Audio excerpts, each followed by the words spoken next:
Madame la ministre, pourriez-vous préciser à la représentation nationale quelle est l'urgence qui vous oblige à inscrire ce texte? Un texte tout juste rejeté par l'Assemblée nationale en fin de session extraordinaire, alors qu'il ne pourra pas finir sa navette avant l'automne. Quelle est l'urgence de tordre le bras des parlementaires et de corseter notre droit d'amendement en l'inscrivant aussi vite? Depuis 6 mois, le gouvernement navigue à vue, subissant ou surfant sur des initiatives parlementaires plus ou moins heureuses. Et voilà qu'à l'approche de l'été, il se précipite pour accélérer certains textes sans que l'on comprenne l'urgence. Hier, c'était la réforme de la loi Paris-Lyon-Marseille, tripatouillage électoral mal ficelé qui n'interroge pas le sujet principal, la répartition des compétences entre mairies centrales et arrondissements et leurs moyens budgétaires. Aujourd'hui, c'est une réforme à la truelle de l'audiovisuel public pour le mettre sous tutelle politique et raboter encore ses moyens. 2 propositions de loi du bloc central ayant connu des navettes parlementaires chaotiques, témoignant de leur qualité douteuse, 2 propositions de loi sans étude d'impact dont les conséquences sont pourtant considérables. 2 propositions qui ont un point commun: votre capacité, Madame la Ministre, à être candidate à la mairie de Paris. Quelle est l'urgence, si ce n'est celle de votre propre ambition?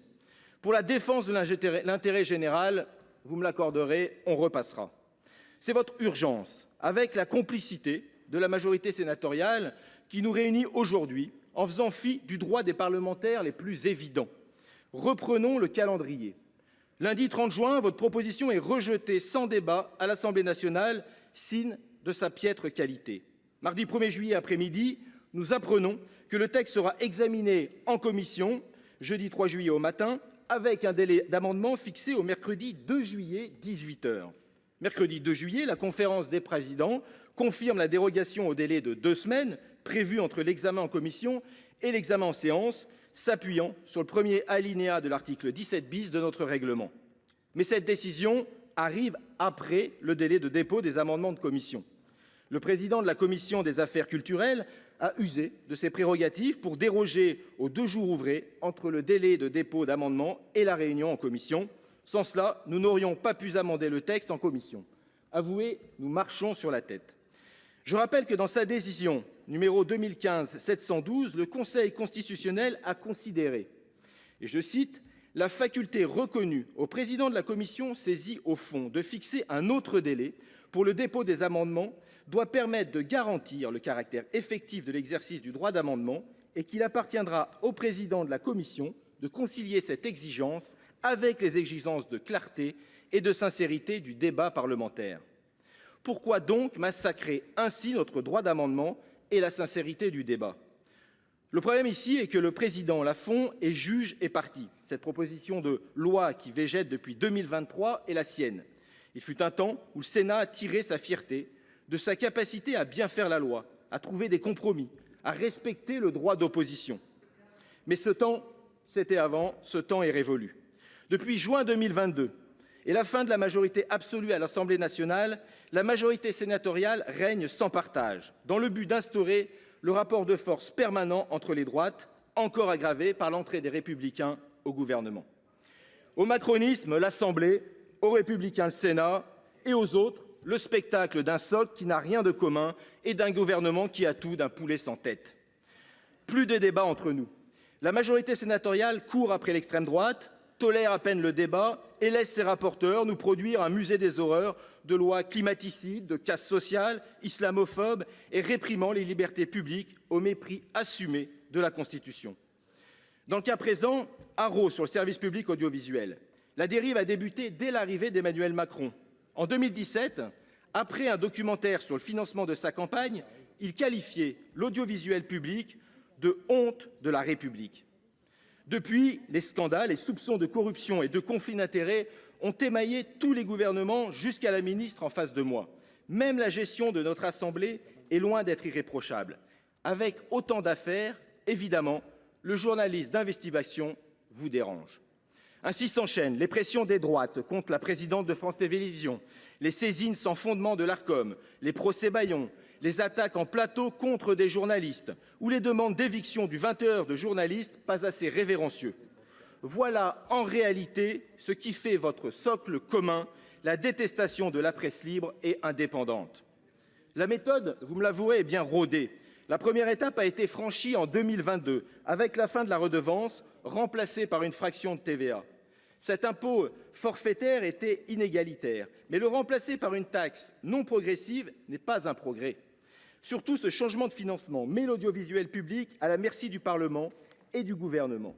Depuis 2017, ce sont 776 millions en moins. Et vous citez la BBC comme inspiration. Mais celle-ci a un budget 2 fois plus élevé. Ces contraintes budgétaires empêchent les journalistes de faire correctement leur travail. Entre 2012 et aujourd'hui, le nombre de TP à France TV est passé de 10 500 à 8 800. Autant de journalistes, de techniciens, de monteurs, de mixeurs en moins. Les formats les plus chers sont évidemment les premiers touchés. La couverture locale d'abord. La fusion de France 3 et France Bleu a abouti à une identité incohérente, à du manque de matériel et à la suppression de 50% des journaux locaux en matinale. Vous dites vouloir reconquérir l'audience populaire, mais vous sacrifiez l'actu de proximité dont elle est friande. Quant aux journalistes, ils ont des zones toujours plus grandes à couvrir, avec moins de postes et restent pendant des années dans le précariat du planning ou de la pige. Comment fournir une information de qualité dans ces conditions ? L'international ensuite, alors que l'actualité géopolitique nécessite un solide réseau de correspondants, celui-ci est réduit à peau de chagrin. France TV a 4 fois moins de bureaux étrangers que la BBC. Son bureau Afrique a été supprimé en 2016. Mes chers collègues, qui vous alarmez des sentiments anti-français, ne démembrez pas France Médias Monde, excluez-le de la holding. Enfin, la grande victime de votre saignée sera l'investigation. Vérifier ses sources, mener des recherches, protéger des témoins. Par nature, cette activité suppose des moyens importants. Mais sans la cellule d'investigation de Radio France, aurions-nous eu connaissance des scandales des eaux Nestlé, des Uber Files, des Pandora Papers et tant d'autres ? Le risque de disparition de l'investigation sur l'audiovisuel public est réel. Les émissions comme Cache Investigation ou Complément d'enquête sont réalisées par des entreprises externes qui doivent passer par le bureau unique des documentaires d'investigation de France Télévisions. Or, depuis le rachat de Canal+ par Vincent Bolloré, France TV a le monopole sur ce créneau. Pour obtenir des contrats, les réalisateurs excluent certains sujets ou certaines infos. En 2022, la commission d'enquête du Sénat sur la concentration des médias, le syndicat des auteurs-réalisateurs de documentaires affirmait que 60% d'entre eux s'autocensurent. La muselière financière que vous mettez sur la bouche des journalistes fait taire les voix les plus critiques.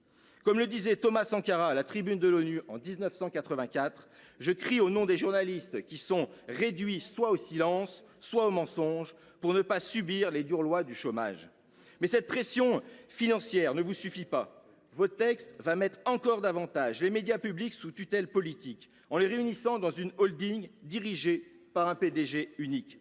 Tout cela, bien sûr, au nom de l'efficacité et des économies.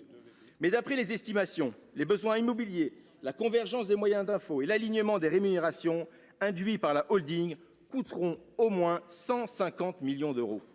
Votre vraie motivation est donc le contrôle politique de l'information. D'ores et déjà, la censure se renforce. Madame Lapix vient d'être remerciée, ces questions étant jugées trop dérangeantes. L'an dernier, avant des élections européennes, le directeur de l'information de France TV a demandé au magazine d'investigation du groupe un moratoire sur les investigations concernant les portraits de responsables politiques. Entraver l'information des citoyens en pleine période électorale, il fallait le faire. Avec cette proposition de loi, vous voulez mettre un dernier clou au cercueil de l'indépendance des médias publics.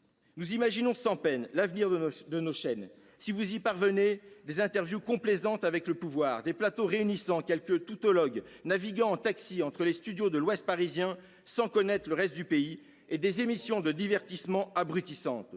En somme, le modèle des chaînes privées où les milliardaires contrôlent toujours plus étroitement l'information. Madame la ministre, nous ne vous laisserons pas faire. Depuis la Révolution de 1789, la liberté d'expression est une valeur fondamentale de notre République, affirmée dans l'article 11 de la Déclaration des droits de l'homme et du citoyen. Dans sa décision numéro 84-181, le Conseil constitutionnel a élevé le pluralisme de la presse au rang d'objectif constitutionnel. Et je cite, L'objectif à réaliser est que les lecteurs, qui sont au nombre des destinataires essentiels de la liberté proclamée par l'article 11 de la Déclaration de 1789, soient à même d'exercer leur libre choix sans que ni les intérêts privés ni les pouvoirs publics puissent y substituer leurs propres décisions, ni qu'on puisse en faire l'objet d'un marché. Donc voilà quel est notre cap. Oui, nous aimons l'audiovisuel public. Et voilà pourquoi nous ferons tout pour renvoyer votre réforme dans les poubelles de l'histoire. Merci. Merci, Monsieur le Président.